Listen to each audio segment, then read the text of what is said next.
Sarah hadn't been back to the farm in 7 years. 7 years of excuses, of missed calls, of holidays spent anywhere but here. Now, standing before the weathered barn where her father had spent his final years, she felt the weight of every unanswered phone call, every short text message she'd sent instead of visiting. The funeral had been yesterday. Today, she had to face what remained. The barn door creaked as she pulled it open, and the smell hit her immediately. Dust, hay, old wood, and something else, memories. Her father had moved into the small apartment he'd built in the barn as loft after her mother died, saying the farmhouse held too many ghosts. Sarah had thought it was strange, almost pathetic. Now she wondered if he'd simply been trying to survive his grief the only way he knew how. She climbed the narrow stairs to the loft, each step groaning under her weight. The apartment was sparse. A single bed, neatly made. A small kitchenette with 2 plates in the dish rack. A worn armchair facing a window that overlooked the fields she'd played in as a child. On the table beside the chair sat a stack of letters, all addressed to her. All returned, unopened. Sarah's throat tightened. She'd moved 3 times in 7 years and never sent him her new addresses. She'd told herself he could call if he really needed her, knowing he was too proud to chase after a daughter who'd made it clear she wanted distance. Beneath the letters was a journal, its leather cover soft with age. Sarah sat in her father's chair and opened it. The first entry was dated a week after her mother's funeral.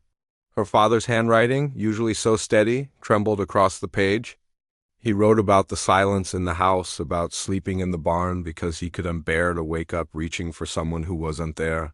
He wrote about Sarah leaving for the city, about understanding why she needed to go, about being proud of her even though his heart was breaking.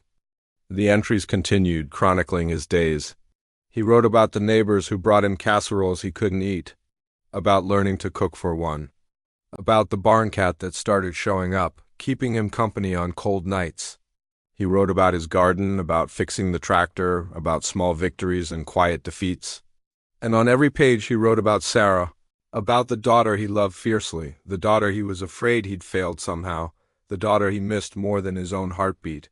Tears blurred Sarah's vision as she read about his hopes that she'd call on his birthday, about him driving to the city once, parking outside her old apartment building before realizing she'd moved, sitting in his truck for an hour before driving home, about him watching her social media posts, proud of her promotions at work, her new apartment, her life that seemed full and bright and far away from him. Then the entries changed. 2 years ago, he'd been diagnosed with cancer. He wrote about the treatments, the sickness, the fear. He wrote about wanting to call her but not wanting to burden her, not wanting her to come home out of obligation or guilt. He wanted her to come home because she wanted to, because she loved him, not because he was dying. So he'd said nothing. He'd fought alone and he'd lost alone. Sarah's sobs echoed in the empty barn.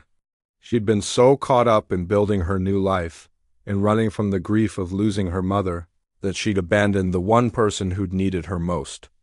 She'd told herself that distance was healthy, that her father would be fine, that she'd visit soon, always soon. And now soon would never come. She almost closed the journal, unable to bear more, but something made her turn to the last entry, written just a week before he died. The handwriting was shaky but deliberate. He wrote that he understood why she'd stayed away. That grief had driven a wedge between them when her mother died, and he didn't blame her for needing space. He wrote that he hoped she was happy, that she was loved, that she was living the life she deserved. And then, in his final paragraph, he wrote something that shattered and healed her simultaneously. He wrote that he'd spent the last 2 years building something for her. That the barn renovation wasn't just about his living space. Behind the far wall, he'd created a workshop filled with her mother's pottery wheel, her old art supplies, everything Sarah had abandoned when she'd fled to the city.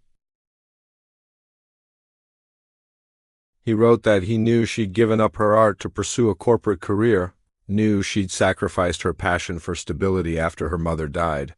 He wanted her to have a place to return to, not to the past, but to herself. The barn, the farm, everything was hers now. A sanctuary if she ever needed to come home, to create again, to heal. Sarah found the hidden door exactly where he'd described. The workshop took her breath away. Sunlight poured through skylights he'd installed. Her mother's wheel sat in the center, restored and gleaming. Canvases lined the walls. Clay, paints, brushes, everything she'd need to begin again. On the wheel sat a single piece, her father's clumsy attempt at pottery. Lopsided and imperfect, but fired and glazed with care. Inside it, a note in his handwriting. "Come home, sweetheart.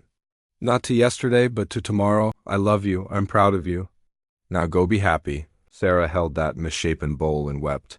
Her father had given her more than forgiveness. He'd given her permission to start over, to reclaim what she'd lost, to forgive herself. She couldn't change the past, couldn't take back 7 years of silence, but she could honor his final gift. She could come home, she could create, she could live. 3 months later, Sarah sold her apartment and moved back to the farm. The barn became her studio, her sanctuary, her second chance.